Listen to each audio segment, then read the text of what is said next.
पर्वती विधानसभा मतदारसंघाच्या आपल्या महायुतीच्या उमेदवार माधुरीताई मिसाळ यांच्या प्रचारार्थ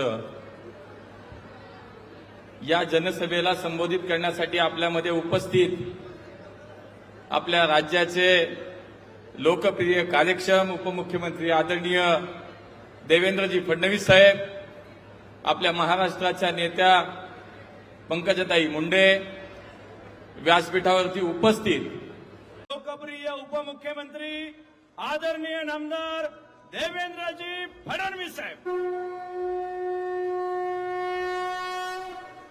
फुटाच्या ऐवजी 470 चौरस फुटाचं घर आता गरीबाला देण्याचा निर्णय आम्ही घेतला. याच्याही करता माधुरीताईंनी घेतलेला जो काही कष्ट आहेत हे अत्यंत महत्वाचे असतील. तर मुलीचे मामा मंत्रालयात बसलेले आहेत, मुलीचं शिक्षण मामा करतील आणि सगळ्या मुलींकरता मोफत शिक्षणाची व्यवस्था आपण या ठिकाणी केली. कारण मुली शिकतील तरच हा देश पुढे जाईल, हा मंत्र घेऊन आपण काम करतोय. त्यासोबत लाडकी बहीण योजना आपण आणली. लाडकी बहीण योजनेच्या माध्यमातून दर महिन्याला 1500 रुपये बहिणींच्या खात्यामध्ये आपण टाकतो.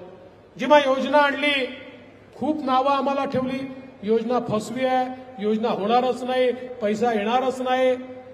जवळजवळ 2.5 कोटी आमच्या बहिणींच्या खात्यामध्ये नोव्हेंबर पर्यंतचे सगळे पैसे हे आम्ही त्या ठिकाणी डिपॉझिट केले आणि समोरच्यांची तोंड छोटी झाली. पण मला लाडक्या बहिणींना सांगायचं आहे, तुमचे सख्खे भाऊ तुमच्या खात्यामध्ये पैसे टाकतायत, पण काही तुमचे सावत्र भाऊ देखील आहेत. जे सावत्र भाऊ महाविकास आघाडीच्या नावानं तुमच्या योजना बंद करतायत. मला सांगितलं पाहिजे, या महाविकास आघाडीचे अधिकृत नेते लाडकी बहीण योजनेच्या विरोधात उच्च न्यायालयामध्ये गेले आणि सांगितलं की या ठिकाणी आम्हाला ही योजना बंद केली पाहिजे, कारण ही योजना म्हणजे पैशाचा चुराडा आहे आणि ही योजना बंद करा अशी मागणी त्यांनी उच्च न्यायालयात केली. पण चिंता करू नका, आम्ही त्या ठिकाणी सगळ्यात मोठी समस्या ही ट्रॅफिकची समस्या आहे. एकीकडे पीएमपीएलच्या माध्यमातून सर्वात मोठी इलेक्ट्रिक बसेसची फ्लीट ही पुण्यामध्ये आपण सुरू केली, पण त्याच वेळी पुणे रिंग रोड आपण अशा प्रकारे तयार करतो की ज्या रिंग रोडमुळे या पुण्यातल्या वाहतुकीला मोठ्या प्रमाणात दिलासा मिळणार आहे. आणि या रिंग रोडमुळे एक मल्टी मॉडेल अशा प्रकारची कनेक्टिव्हिटी 20,000 कोटी रुपये त्याला आपण खर्च करतो की ज्याच्या माध्यमातून पुण्यामध्ये रस्त्याची वाहतूक ही मोठ्या प्रमाणात आपल्याला नियंत्रित करता येणार आहे. माननीय गडकरी साहेबांनी पुण्यावरनं जाणारे जेवढे रस्ते आहेत, मग तो नाशिककडे जाणारा असो, तो सोलापूरकडे जाणारा असो, तो मुंबईकडे जाणारा असो, प्रत्येक रस्ता, तो कोल्हापूर साताऱ्याकडे जाणारा रस्ता असो, या प्रत्येक रस्त्यावर अशा प्रकारचे मल्टी मॉडेल 2 मजली पुलांच्या निर्मितीचा 54,000 कोटी रुपयाचा प्लॅन मांडलेला आहे की या पुण्यातनं बाहेर पडायला आणि पुण्यातनं आत यायला मोठ्या प्रमाणात त्या ठिकाणी फायदा होणार आहे. आणि सगळ्यात महत्वाचं, आपल्या सगळ्या एमआयडीसी ज्या आहेत इथपर्यंत ट्रॅफिक अतिशय सोप्या पद्धतीने जाणार आहे. या एमआयडीसी याकरता महत्वाचे आहेत की आमचा पुणे जिल्हा हा भारताचं आणि महाराष्ट्राचं मॅन्युफॅक्चरिंग हब आहे. आणि आज त्या ठिकाणी इतक्या मोठ्या प्रमाणात इंडस्ट्री येत असताना अलीकडच्या काळात इंडस्ट्री ट्रॅफिक पाहतात आणि थोड्याशा घाबरतात. पण आता हे जे काम या ठिकाणी होणार आहे, रस्ता असेल, रस्त्यावर एक फ्लायओव्हर असेल, त्याच्यावर दुसरा फ्लायओव्हर असेल, काही ठिकाणी रस्ता असेल, त्याच्यावर एक फ्लायओव्हर असेल, त्या फ्लायओव्हरच्या वरती मेट्रो असेल, अशा प्रकारचं डिझाईन तयार करून पूर्णपणे डिकंजेस्ट अशा प्रकारे पुण्याला करण्याचं काम हे आपल्या सरकारच्या माध्यमातून होत आहे.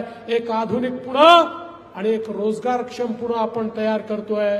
या पर्वती या विधानसभा मतदारसंघाच्या महायुतीच्या अधिकृत उमेदवार, आपल्या सर्वांच्या लाडक्या आदरणीय, माझ्याही लाडक्या, माझ्या मोठ्या बहीण, माझ्या जिवलग मैत्रीण माधुरीताई मिसाळ यांच्या प्रचारार्थ मंचावर उपस्थित या राज्याचे अत्यंत यशस्वी मुख्यमंत्री म्हणून ज्यांनी काम केलेलं आहे आणि आता महायुतीमध्ये ते उपमुख्यमंत्री म्हणून आपलं काम अत्यंत चोखपणे करत आहेत भाजपाचे आमचे नेते देवेंद्रजी फडणवीस. मंचावर उपस्थित राहून ज्यांचा प्रवास पुण्याने पाहिला, युवा मोर्चापासून ते आता केंद्रीय मंत्र्यापर्यंत. धन्यवाद. यानंतर मी आदरणीय माधुरीताई मिसाळ यांना विनंती करतो की आपण या ठिकाणी मतदारसंघाच्या वतीनं सर्व मान्यवरांचं स्वागत करावं आणि आपल्यावरती अमाप प्रेम करणाऱ्या तमाम नागरिक बंधू भगिनींशी सुसंवाद साधावा. आदरणीय माधुरीताई, टाळ्यांच्या गजरामध्ये आपण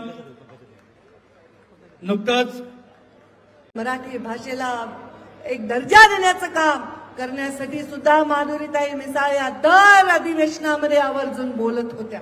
कारण ही मराठी सगळ्यात शुद्ध मराठी कुठे आपल्या पुण्यात बोलली जाते. परवाच मी म्हणलं, अरे मला जरा केळं दे बरं ते. तर ते माझी मैत्रीण पुण्यातली म्हणली, केळं काय म्हणते, केळी म्हण केळी. म्हणजे सगळ्यात शुद्ध मराठी भाषेचं जर माहेरघर असेल तर ते पुणे आहे. करेल ते हब त्यांनी कल्पना ऐकली आणि त्यांना इतकं आवडलं की त्यांनी त्याच्यासाठी मला लगेच आज ताब्यात, त्याच्यासाठी कुठल्याही निधीची कमतरता झाली नाही. त्याचप्रमाणे आज आपण बघितलं तर खडकवासला आणि खराडी, कारण हे राज्याचं जे सरकार आहे ना, हे इतकं फास्ट काम करतं की तुम्ही प्रस्ताव दिल्यानंतर पूर्वी असं वाटायचं की 10 वर्ष एकेका गोष्टीला लागतील, तर नाही, इतकं फास्ट सगळं काम होतं. खडकवासला खराडी मंजुरी सुद्धा झाली. आज आपण आपल्या भागामध्ये 3-3, 4-4 मोठे ब्रिज, सिंहगड रोडचा ब्रिज असेल, स्वारगेटचा ब्रिज असेल, इथला गंगाधामचा ब्रिज असेल.